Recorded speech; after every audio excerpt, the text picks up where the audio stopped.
Liga Inter. Kembali lagi di Update Inter, channel yang akan memberikan informasi tentang Inter Milan, dan inilah berita hari ini. Bek Inter Milan Stefan De Vrij mengalami cedera otot saat menjalani tugas internasional bersama timnas Belanda. Menurut Kalsiomer1.com, cedera sang bek disebabkan oleh peregangan otot berlebihan yang dapat membuatnya absen setidaknya selama 2 pekan. Staf medis Inter telah menghubungi rekan-rekan mereka di Belanda dan akan segera melakukan pemeriksaan terhadap mantan bek Lazio tersebut. Absennya De Vrij tentunya akan menjadi masalah serius di lini pertahanan Inter. Pasalnya, bek tengah Inter lainnya, Francesco Acerbi, terancam diskorsing menyusul dengan melakukan tindakan rasisme terhadap pemain Napoli Juan Jesus.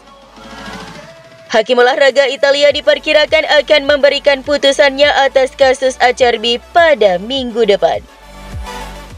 Jika kedua bek tersebut absen saat melawan Empoli, maka Alessandro Bastoni atau Jan Aurel Bisek akan bermain di pos bek sentral.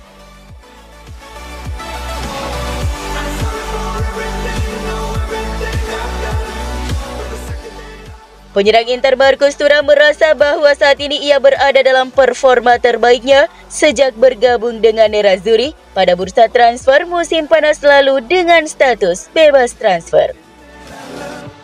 Hal ini dinyatakannya saat berbicara pada konferensi pers kemarin jelang laga Prancis versus Jerman pada laga persahabatan.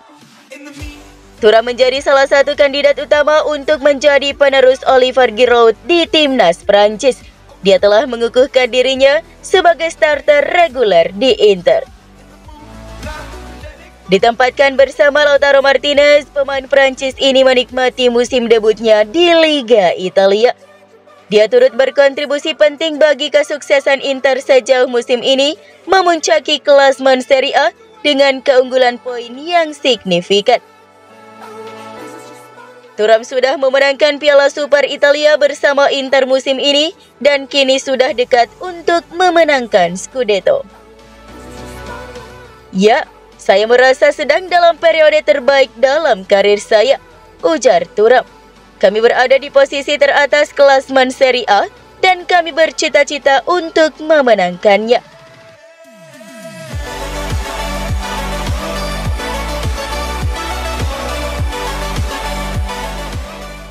Masa depan Francesco Acerbi di Inter dalam bahaya. Hari ini, pemain berusia 36 tahun tersebut akan memberikan penjelasan dalam versinya kepada hakim olahraga dalam sidang dugaan rasis yang dituduhkan kepadanya oleh Juan Jesus. Jika Acerbi terbukti bersalah, dia akan dihukum selama 10 pertandingan ke depan, yang mengartikan dia akan mengakhiri musim ini bersama Inter dan 1 laga di musim depan. Inter sendiri tengah mempertimbangkan untuk menghentikan kerjasama kepada si pemain jika benar adanya rasis, karena hal-hal tersebut di luar dari nilai klub dan kemungkinan pemutusan kontrak bukanlah hal yang mustahil.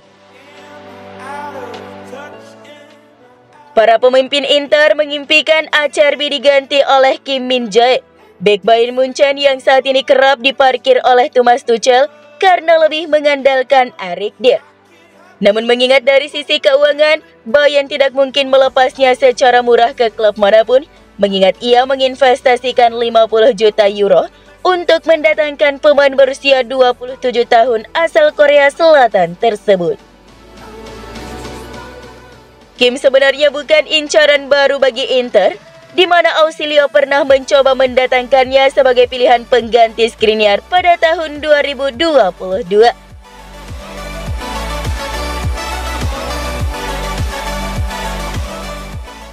Bukan rahasia lagi, fokus transfer Inter di musim panas ini adalah melakukan penguatan di lini serang Inter untuk menghadapi musim yang cukup padat di musim depan. Dalam beberapa waktu terakhir, CEO Inter BP Marotta dan Piero Ausilio sedang melakukan pendekatan kepada penyerang Genoa Albert Gudmundsson sebagai kemungkinan penguat serangan musim depan. Menurut Tuttosport, Nerazzurri sedang mengevaluasi pemain asal Islandia itu. untuk menggantikan Alexis Sanchez dengan kontrak yang akan habis dan Marko Arnautovic yang berpeluang pindah ke Arab. Dan yang menjadi target kedua adalah Ciro Immobile yang diketahui memiliki kedekatan dengan Simone Inzaghi yang bersedia melobi untuk memboyongnya ke Milano. Namun kendala utamanya saat ini adalah gaji. Immobile menerima 4 juta euro ditambah bonus sebagai kapten Lazio, namun Inter bisa menggunakan cara yang sama saat mendatangkan Francesco Acerbi dengan kesepakatan pinjaman dengan hak penebusan dan gaji dibagi selama 2 musim. Adapun Gudmundsson, klub seperti Juventus dan Tottenham juga tertarik pada pemain tersebut. Namun Inter mungkin mempertimbangkan opsi untuk menawarkan Zanotti atau Carboni sebagai bagian dari kesepakatan tersebut.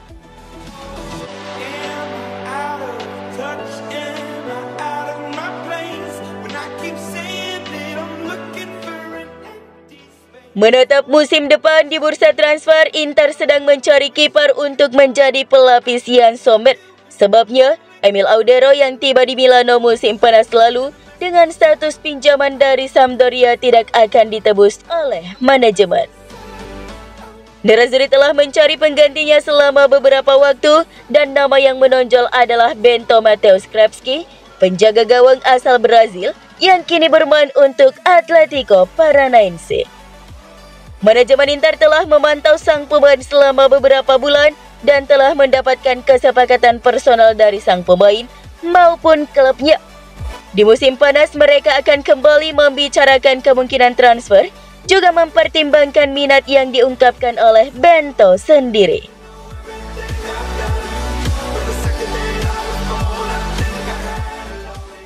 Salah satu tanda tanya di pasar Inter adalah soal masa depan Joaquin Correa. Musim peminjaman pemain Argentina itu di Marseille terbukti sangat buruk. Sejauh ini hanya 565 menit berada di lapangan dan 15 penampilan secara keseluruhan tanpa berhasil membuat assist atau gol. Fans klub Prancis tersebut sudah kehilangan kesabaran, sedangkan Inter masih berharap. Seperti yang dilaporkan Calciomercato.com, harapan terakhir Inter agar sang pemain dipermanenkan adalah lolosnya tim Ligue 1 tersebut ke Liga Champions musim depan. Mereka kini berada di peringkat ke-7, 4 poin dari peringkat ke-4 dan 7 poin dari peringkat ke-3, yang berarti kualifikasi langsung tanpa melalui play-off.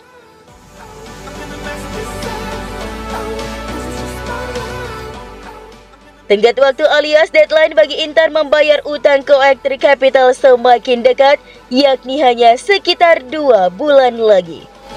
Inter pun semakin sibuk untuk menyelesaikan persoalan tersebut atau justru berakhir dengan gagal bayar utang. Pada 20 Mei 2024, Presiden Nerazzurri Stefan Zhang wajib melunasi utang ke perusahaan investasi asal Amerika Serikat tersebut sekitar 275 juta euro plus bunganya sekitar 100 juta euro. Jika gagal melunasinya hingga batas waktu tersebut, maka Inter akan disita oleh OEK Capital. La Repubblica merinci bagaimana manajemen OEK baru-baru ini menolak proposal perpanjangan batas waktu pelunasan utang dari Zhang selama setahun dengan menaikkan bunga. Oleh karena itu, kini hanya ada 2 opsi yang tersisa bagi pemilik Inter. Opsi pertama adalah segera melakukan refinancing dengan mencari investor baru yang siap memberi pinjaman sebesar 400 juta euro ke Inter guna melunasi utang ke OEK. Inter pun telah melakukan pembicaraan dengan 2 kandidat, namun segala sesuatunya perlu dilakukan dengan cepat. Opsi kedua adalah OEK bakal mengambil alih klub menggantikan Suning dan kemudian segera mencari pembeli baru.